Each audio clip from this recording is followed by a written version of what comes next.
Now, the movie Avatar, there's something called the mother tree, right?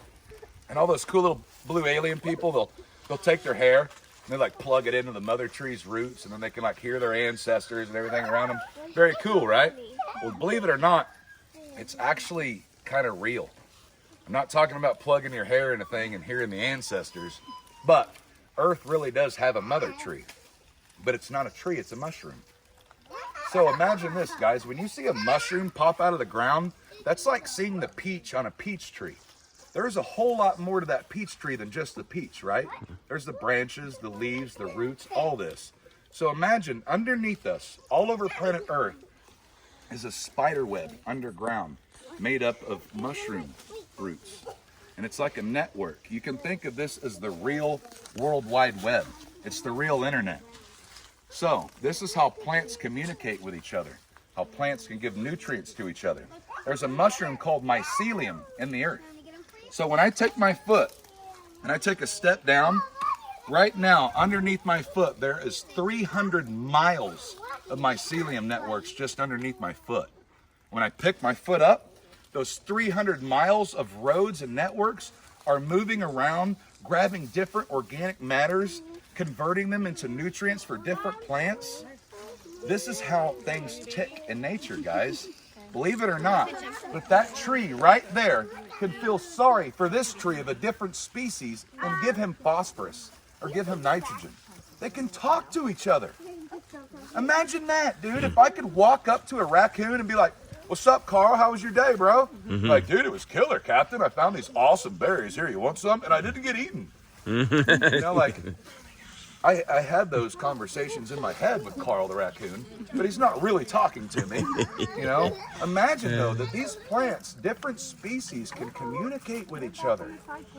An elm forest can catch a disease, and the trees will say 100 acres away, "Hey, bro, drop your leaves early. Some of the homies are getting sick over here. We don't want you to catch it." And they'll drop their leaves early to lower the likelihood of getting sick. So the homies are all talking to each other, guys. Like, this whole world is connected, literally, by the real worldwide internet. The largest organism on planet Earth is mycelium, not a whale, not a sequoia tree. It is mycelium.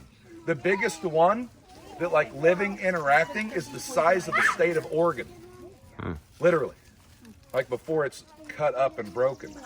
You know what's cutting it up and breaking it? Is our chemicals. A lot of it what we use in agriculture.